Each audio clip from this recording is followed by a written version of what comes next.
And we're off. Welcome to the 40th episode of the Brave News channel. I am your host, Shali, and we're here with Rayjie. Say hello, Rayjie.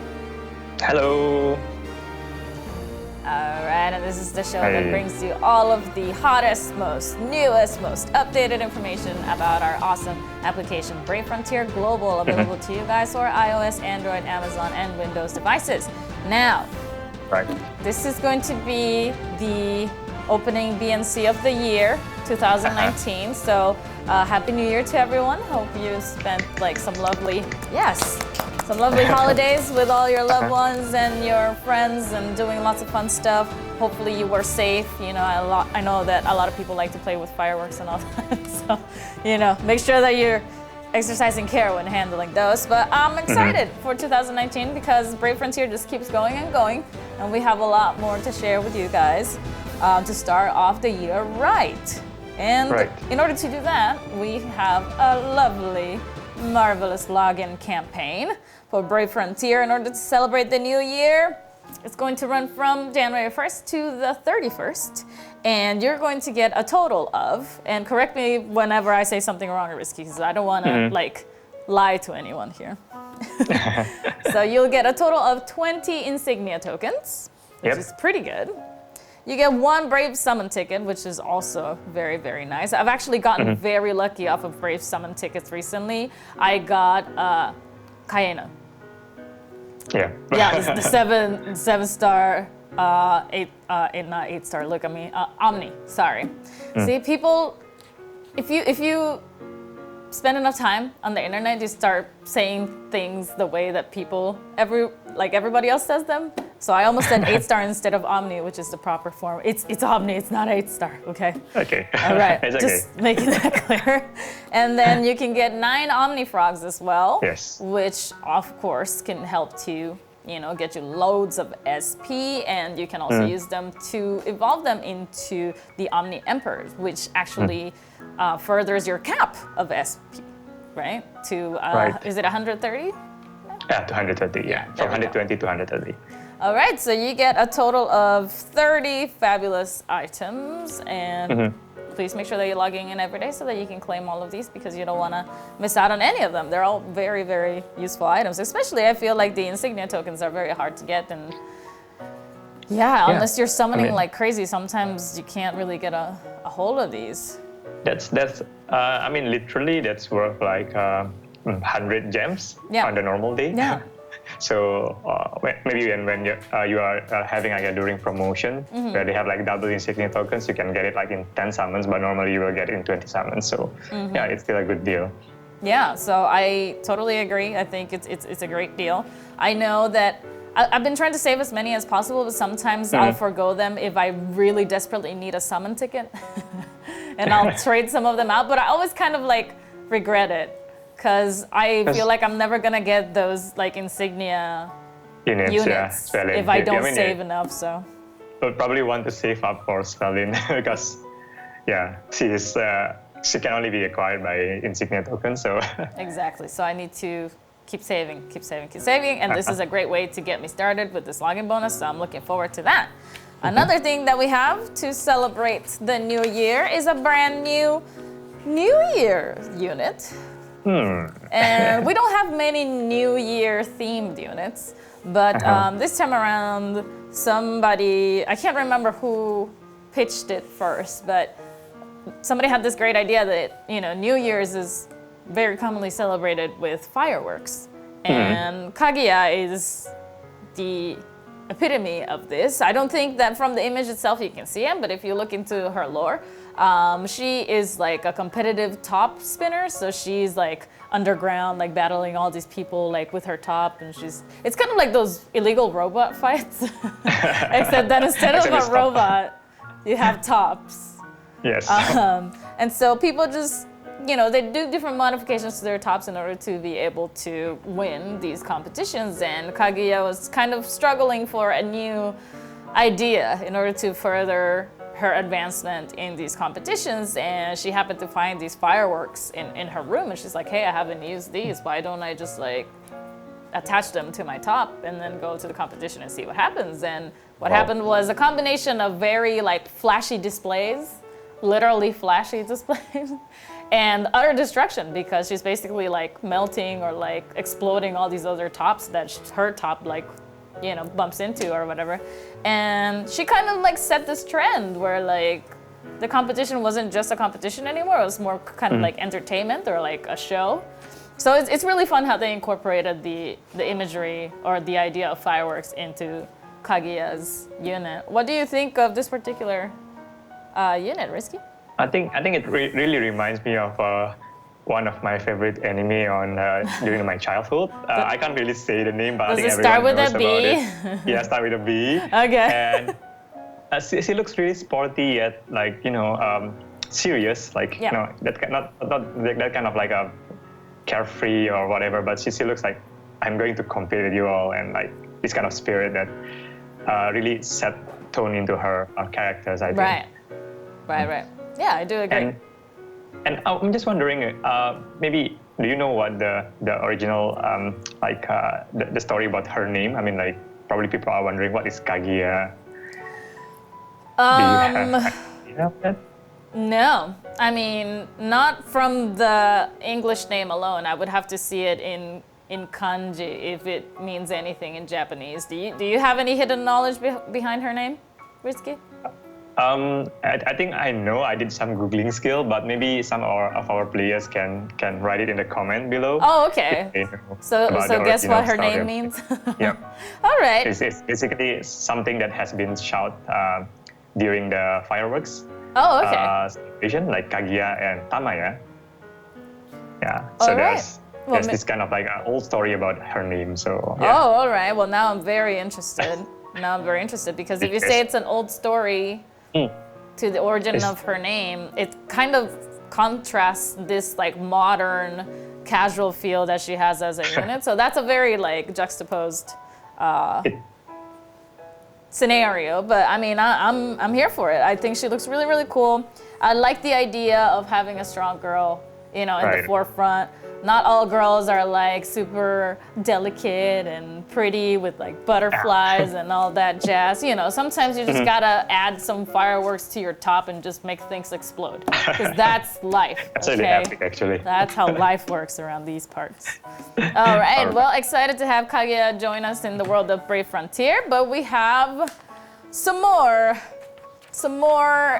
units in the midst that we'll be sharing with everybody, and one of them, as you can see by this particular slide that we'll be showing, maybe the font is too tiny, but let me just read some of these comments for you. Fujino says, Avani's Omni when? Mystic Noir says, waits for Omni, Avani, Michael, and Kagiya. Matt Vey says, where's my Omni Avani at, bruh? And really like dragged out that bruh really long. And then Guardian Zephyr says, where is Avani Omni? Please, my life needs to be complete. Well, consider your life complete because she is finally here. Whoa. Avani Omni has joined us and graced us with her presence.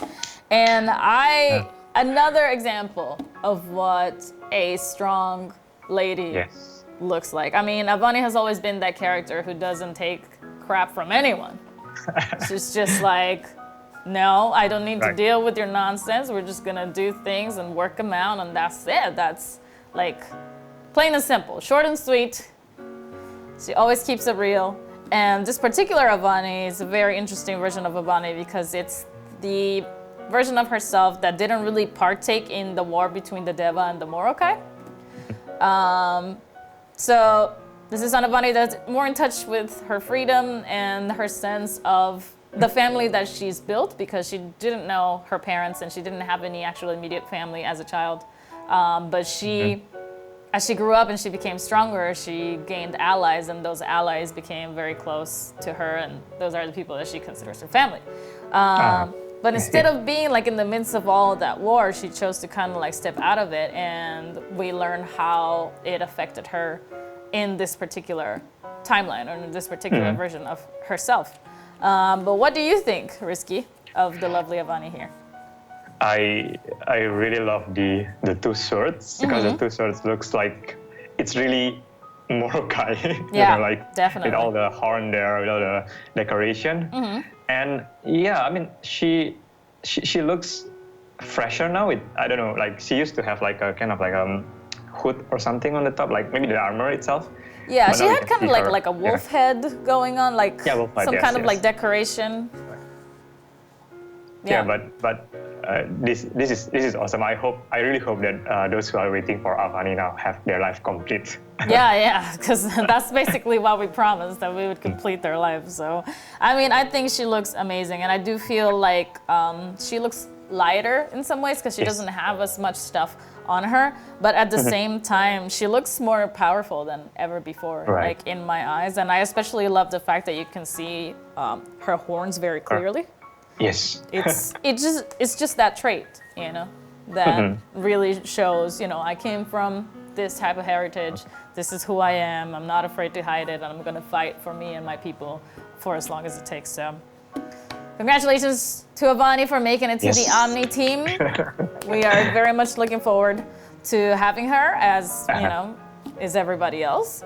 And there's still more to share, so stick around because we're not going anywhere. All right, and moving on to the next regular event we are having. So this month we will be having a Frontier Rift Guild event. We are going to have like 2 of them running because at the moment our team is still working on improving guild rate. I understand that you guys are all waiting for the guild rate. We are still working on the fixes. So in this month we are going to have a special slightly different running Frontier Rift Guild event. We are going to run 2 of them. The first one is going to be a rerun of Athensphere's Revenge.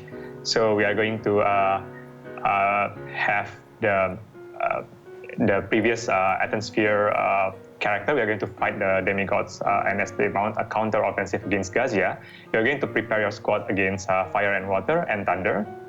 And you are also going to be able to get Hedron Omni. So a unique ES sphere for Hedron and all those Omni plus materials that you can get. So for those you guys who hasn't gotten Hedron yet and ES, this is a good chance for you and your guild to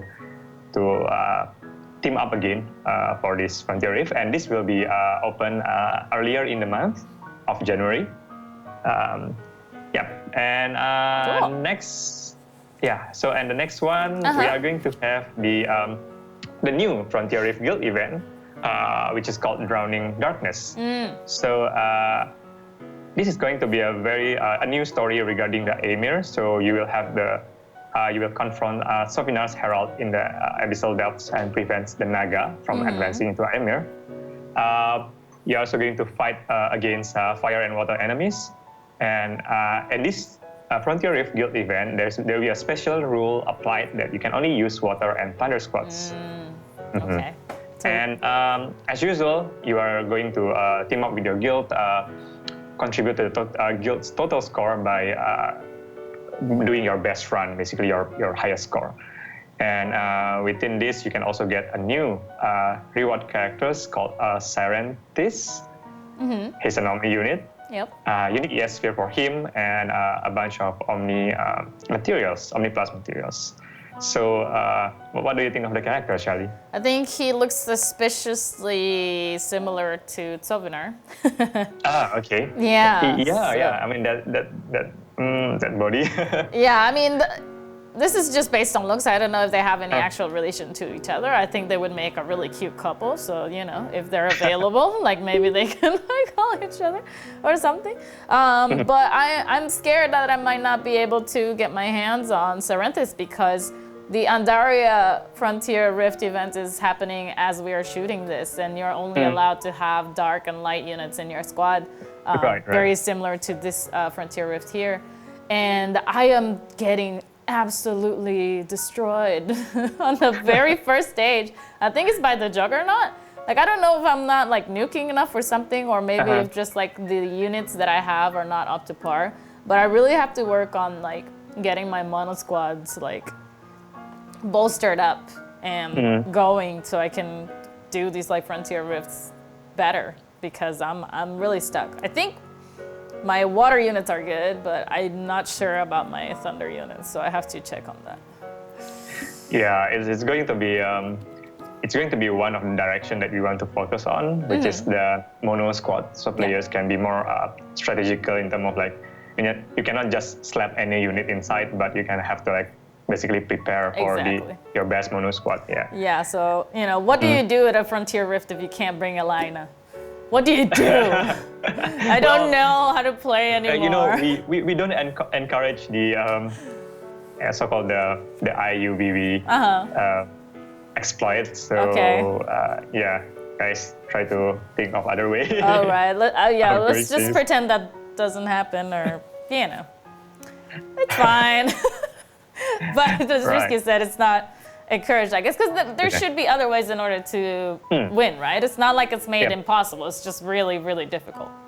Definitely. I mean, like when our game designers are working on the Frontier Rift, they do their own play test, and they try to tweak it as much as as comfortable as possible. Yet, not that easy. So that it is still something that a challenge for the players. Because as you guys can see, the Frontier Rift Guild event is not something that you would play, like so-called like a farming dungeon where you play every day, multiple times every day. But it's more like strategize carefully so that you can deal the highest score. Yeah, it's kind of like a trial. Score, you can be more relaxed and you know. It's just like a really, really long trial. Yes. Basically. Right. All right. Okay. Well, to go with this Frontier Rift, Risky? So usually whenever we have a Frontier Rift, there will be a new unit being introduced. So maybe Charlie, I can pass it to you. Okay, so passed it right back to me. All right, I see how it is. Well, we have a Frontier Rift Summon unit preview. This time around, we have a Thunder unit. I was just complaining that I may not have that many. But we have Tevarius joining us here, and Tevarius gives me all of the Legolas vibes. Yes. He is like, I mean, have you ever seen anybody more beautiful? I'm already a fan, and I barely know him, but I know that he needs to be in like the next, LOTR movie ever made. All right, but Tevarius is actually, he's a spirit from Ymir. And a thunder spirit at that. He's actually, when he was born, he kind of transformed into a storm dragon. I don't think he can be seen. I think this is more of kind of like the human version of himself, but he is, I guess, classified as a storm dragon. And he just kind of traveled the world and found this particular part of Ymir that wasn't really very much alive. So the terrain was barren, nothing was growing, and he was like, well, this is not good. We need something to be growing here. We need to bring this planet to life. And so little by little, he kind of kept giving more of his own energy to make this part of the planet prosper. And things started growing, nature started taking full effect, but it obviously affected his own, self, because he was giving so much of himself in order to nurture the soil and nurture the land. So what happens to Tevarius after that, I'll leave a little bit of a mystery so that you guys can find out on your own when you summon for him. But I would very much like to have this unit because, I mean, he's so beautiful. Obviously. I mean, like, you guys know I'm a sucker for husbandos. He can be husbando number 10. I lost count already, but Risky, what do you think of Tevarius? Well, I think the unit is really slick, and like what you say, I mean, like it's reference to, it resembles so much into Legolas, I guess. We are not trying to copy or whatever, but I guess whenever we talk about elf, I don't know, maybe like leader elf or like elder elf or something. Yeah. They will look like this. Right. I mean, it's like it's the classic elven look. You got the ears, the flowy hair, the little scribbles on the face or forehead. It's very elven-like. It's not to copy Legolas completely, but I do have to say that Legolas is a very good inspiration for other elves. Yeah, and I'm really wondering how he looks in the form of the Thunder Dragon. So maybe, I don't know, maybe in the future we will have. Yeah, that would be really cool. I would like to see that, and I was actually wondering why there wasn't more of a reference of that in his actual unit design. But I'm just hoping that maybe, I don't know, maybe we will see something in his battle effects or animation. I don't know. I don't know, but that's Not yet. that's what information I have on the lore itself. So I expect to see some results out of that. All right, Rayjie, back to you. What else do we have coming Okay, up? so the next one we will be having a Vortex Arena Season 3, the Electrical Showdown. So it will be coming, there will be a rewards for the rank 1 to 1,500, which is the Oath of Candor. And for the rank 1,501 to 6,000, we will have the Clairvoyant Wheel. And in the event bazaar, the Air Wing, the spheres from the previous Vortex Arena will be available for exchange as well. Awesome. So, as always, the exciting thing about the Vortex Arena is what is the next character that is coming. And of course, everyone can guess it already because we have the whole Battle Maiden. So, Shali? Yes, it's Thunder. We've been talking about Thunder. Everything is thundery right now. So obviously, Fennia has come to join her sisters in her Omni form. And I very much enjoy this design of Fennia because I always thought that she was such an intriguing looking unit when if you put her in the middle of the other battle maidens, like the other battle maidens are kind of like a design that you can easily perceive. So you're like, okay, she has a gun, or she has this kind of gun, or she has this kind of sword, or whatever. But Fennia has just had a bunch of like floating grenades with a skull, and you're just like, what does that mean? Yeah. So I Is she remember some kind of like a magician or something? Well, she's actually a practitioner of, it has a word, and I don't want to say it wrongly, so it's augury? I believe that's how you say it, augury, but it's basically a combination of using voodoo and thunder magic together. I see. So this explains then why she has this particular design, because she's a voodoo practitioner, but she also, has control over the thunder elements, so she puts that together, and this is how she has, become this intriguing character. So I knew there was something about her that I was just like, she's not the usual warrioress you would encounter. So for me, this has always been a very intriguing unit because of her design in particular, and now she has grown into this like even more powerful version of herself. But I always feel like her design is pretty on the happy side. Even though I'm guessing, the skull makes always things like a little like dim or grim, but and she had like grenades floating about her, but she never gave me like a sense of malice. Like she's not an evil person, right? And she actually does care a lot about her sisters, and she only mostly uses voodoo as a way of kind of like foretelling the future.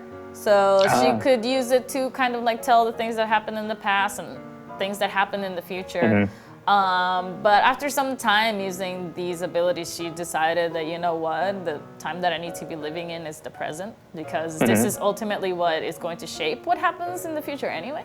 So she kind of stopped relying on that so much and started relying more on herself and in the bonds that she had formed with the other battle maidens. So it's a very nice story, I think. So I think a lot of people might misunderstand her from her initial design, but the story is a happy one. There's not so much like pain or like unhappiness. She's not out there like trying to like ruin people's lives or anything. So, Yeah, I know. Because if you are just looking at her illustration itself, it looks like she's coming from that kind of like a death metal music. Or rock band or something.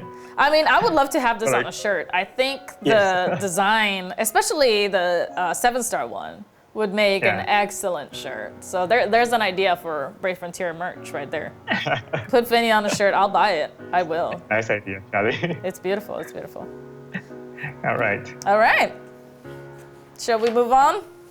Okay, so the final piece of information we are having here will be a new feature that we are going to be introducing in this year, and it will be coming and it will be run into a multiple season over the 2019. So this is the raid class 7. So it has been a while for us to touch the original raid. Yes, it has. Not the raid, yeah. The original one that comes from the Japanese version stopped at RC6. Yep. So our team is currently working really hard to introduce a new raid class battle, which is RC7. And in this RC7, there will be a slight difference in terms of mechanic, and it will be additional story being added as well. Oh, nice. So as you guys can see, the RC7 promotion will be unlocked once you finish the RC6, and it will take place in the world of Orebus.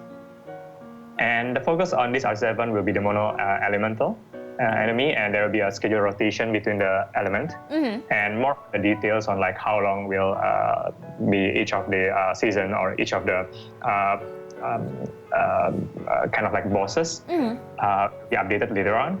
And there will be we are also going to add a function for to search for the guild member. Oh. So basically, when you are inside the room, you can because right now the raid room you can only search for random players, or you can find a specific players based on the category.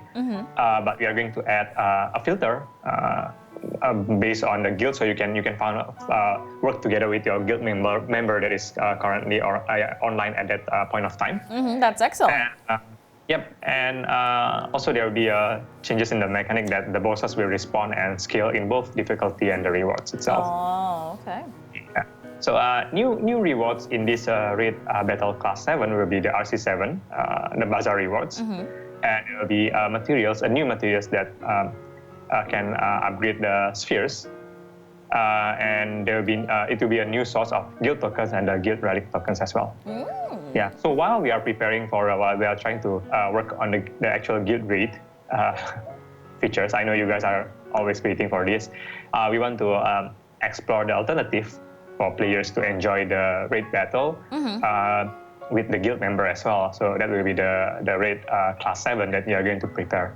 So tentatively, we are aiming for this to be run at the end of January, but as sometimes the development has various circumstances that we might not know. Right. It might be pushed a little bit to February, but don't worry, the team is working hard on this. So whenever we are ready, we are going to share with you guys more information. That sounds awesome. I always enjoyed Raid. I didn't get into it until pretty late. But once I did get into it, I was just like, let's do it. And for me, it was more of a challenge because I'm really bad about pairing up with other people. So it was more about like, how many raid runs can I do by myself and not die? Yeah. So there's always that challenge, but I think this is a really good incentive for people to work as a team, especially with their guild members, if it's going to yield guild tokens and guild relic tokens. I mean, that's always a plus. So playing with more people is much more fun. Don't be like me. Don't be a loner and seclude yourself from the world. Yeah, I mean, since we opened up RC6, RC6 used to be like a very time limited, and then we open it up now. I think players are not being so active anymore in the RC, in the normal raid. Right. And people are just like going to the extent of like completing their weekly challenges of playing raids. And then you can always go to the easier raids. So now we want to encourage players to like, hey, we have a whole new set of higher level difficulty contents that you can try on, and together with your guild member as well. It wouldn't be like as taxing as the Frontier Rift, I would say. The difficulty will be slightly different, but now you can play together with your team members, with your like guild members. Yeah, that's fun. Excellent. So more information about this raid RC7 and whatever that is coming on the 2019 will be updated in our producer's letter, coming really soon after this video release, or maybe nearing the end of the year. Okay. Or early of the year. So you mean end of 2018, right? Yes, end of 2018. Okay, because we're making this video for 2019. We don't want to tell them like end of 2019. No. You'll get more information, right? Yeah, but there will be a producer letters mentioning about the plan for 2019 and what are the more about RC7 there as well. Yeah. So I mean, things are happening recently. People might be worrying so much about over the like what happened with BF Global and stuff, but don't need to worry, guys. We are all set for 2019. We are going to still provide the content for you guys. Yeah. So this is one of the proof that we are not giving up. We are still trying our best for our player. That's right. So yeah, and there will be even more special things. Just wait for that particular producer letters that is going to come very, very soon. Cool. I'll be looking forward to it as well. Okay, so that's all the information we are having now, but stick around for the next Summoner's Corner. All right, we are back. It is time for the Summoner's Corner, where we go over you guys' comments. Some of you have some questions, and Rayjie has some of the answers. All of the answers, I should say. Not just some of the answers, all of the answers. Right. So we're going to start with BTyrell here. He says, or she says, I'm sorry, I'm not trying to discriminate, but it says, hello, BF team, Rayjie and Shali. Well, hello to you as well, BTyrell. Hope you're doing well.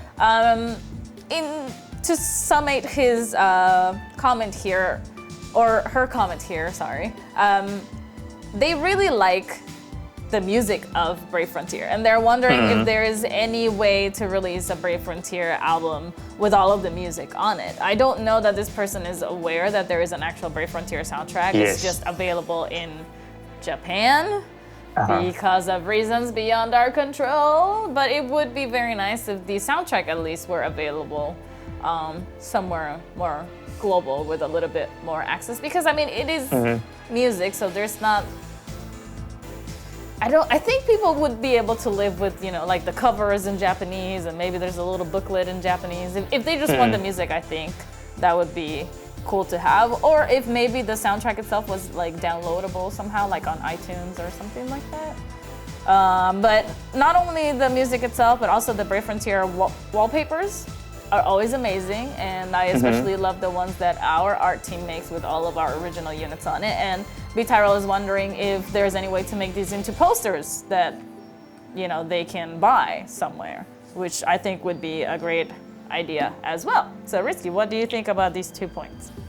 Okay, so well, regarding the BF music, yes, like as Shali said earlier, Alim actually released their music in like kind of like an album, like a CD, but currently it's only available in Japan, and we don't really support the global shipping yet, if I'm not wrong, if I recall correctly. So this is something that we can bring up to Alim and maybe discuss if there's a possibility to like selling it over Amazon, for example, or maybe from other channel, like the last time we have the Xion Nendoroid that you can order globally. So there are channels where you can actually sell Japanese merchandise and to the global, including the with the separate shipping as well. But unfortunately, I think at the moment they only have it in Alim store, so we can bring it up and then we'll discuss with them. Probably I mean, if we have enough demand from the players, it might be worth considering to have it released. And for the BF wallpapers and art, well, we do have the official art book, the same from Alim as well. But if you are talking about the images that we had from like the one that created by the Global and like they created on the SNS channel. Unfortunately, that is not something that we can really sell. But I mean, if you have the resources and then you have the you are willing to do the printing yourself, you can do that as long as you don't sell it for the personal use. I mean, it's really up to you, because we make the file available online, especially for our like beautiful wallpapers and like all the desktop wallpapers and mobile, because you can always do and print it, but not for selling. For your personal use, it should be fine. All right. Yeah. So, but if we really have a BF Global online shop, we'll definitely share with you guys the information. I think that would be great. I think it would also be nice to kind of collect all of the comic strips that we've done so far and like make like a little pamphlet or like a little booklet out of them. I think that would be excellent, but those are like dreams for the future. We have to strive towards those, not just yet for the global original content. Yeah. All right, moving on to Rayjie Bergado. Rayjie is wondering if they will ever be able to change the name of their guild because this particular person's guild name is not the best. And so at the point when they created it, they thought it was a good idea, but not so much anymore, and they need more people to be joining. So is this ever going to be made like a possibility to perhaps tweak the guild name? Yeah, I think technically it is possible. I mean, it's just a guild name, so we can definitely change it in the database.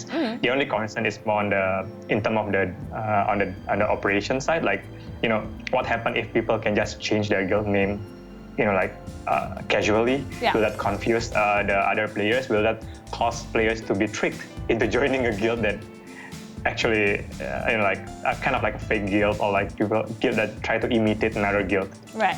Yeah, so definitely it is something that we can consider, but I think we will need more time to discuss with our operation team on what kind of policy we will have to apply to the renaming of the guild name. Okay, I think putting a time lock on it might be good. So for example, like you can only change the name like every 6 months or something, you know, something crazy like that. So that if you do it, then it's a long-term thing, but at least you were able to do it. So. Yeah, I think that would be nice. But we'll see what happens, I guess, after Risky and the team discusses everything. All right, and then off to the last question here by froglenn. Froglenn, I guess those are two different things, sorry. So froglenn says, hello again, and thank you for all of your hard work. Very appreciative of everything. Froglenn also seems to have seen you at the Philippines, Risky. This person thanks you for visiting and is hoping to see you again soon. Did you want to say what you were doing at the Philippines? This is some time back, right? Yeah, it was way back in the end of October. It's basically where we announced the fairy tale collaboration in the past. So there were like electronic sport and game summit event during that time in Philippines. So well, it's kind of like a rare opportunity where Gumi as a company can actually have like a time to like like join this kind of event. And at the point of time, we share information about our other games, the Alchemist Code and Brave Frontier as well. So yeah, maybe in the future we will have more opportunity to be physically present in one of the like a game summit or convention in the future. Excellent. I mean, like Brave Frontier, if we last even longer, we might have a chance to meet the players physically as well. Yeah, that would be absolutely lovely. I think all of the opportunities that we get to meet our players in person are always very, very lovely. I just met a few recently at a different event that I was attending, but I was so touched when people would come up to me and they'd be like, Shali, Brave Frontier, and I'm like, oh my God, yes, Brave Frontier too, exactly. So it's very touching, and I definitely think we should take advantage of all of those opportunities if they are, thrown our way. So froglenn also says, great work on the alternate art for all of our units. I think it's great work as well. I hope that we continue doing this as they're absolutely lovely. But the point that froglenn is trying to get to is that we get a lot of keys, metal keys, jewel keys. They just kind of clog up the inbox, and they're not really serving much purpose because we can find the materials or the Zell that we need from other places nowadays. And so we don't really make use of these keys. So froglenn is wondering if we're ever going to use the keys for something else, maybe trade them in for other items, or any thoughts, Risky? Well, I think we haven't really think of like repurposing per se. Like we have so many exchanges. Like we have the Veritoin, we have this token, that token, guild token, a lot of things to exchange. But I understand the concern, and then to work on something beyond the current key will take some time. So what we can do at the moment will be more of maybe increasing the inventory limit. That would be great. At the moment, at the moment it is limited to 50. Yeah. How fast can you feel it? Like every time we got like, we can claim 2 keys or 1 key or 2 keys every time we go to the Randall. to the key claiming, Randall. And then 50 is you can get it filled like really quickly. So what our team will consider first is to actually increase the limit to 99 so that you can claim even more.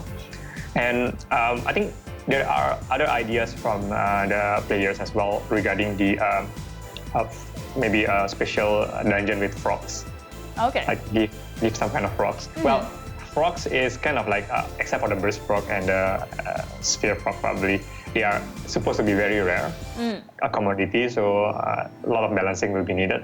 Okay. So we probably will think about it, but no guarantee that we are going to implement it.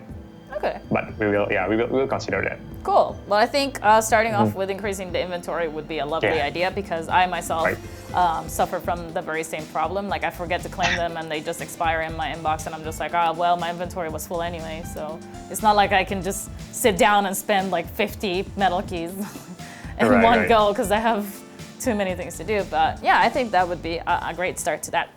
But that concludes our Summoner's Corner. Thank you for all of your comments and everything that you have sent our way. Again, apologies to the people that we couldn't get to, but do please keep sending us more questions or just comments in general. Like if you just want to say hello, that's totally fine.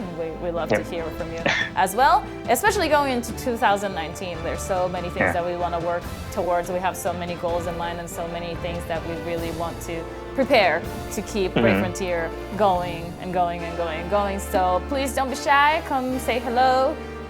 We are very excited for this new year and hope that you are too. And have the best 2019 that it's possible. I mean, I don't know what else to say. It's just the best of wishes for 2019. All right. Well, we'll be catching you guys next time. See you again. See ya. Bye-bye.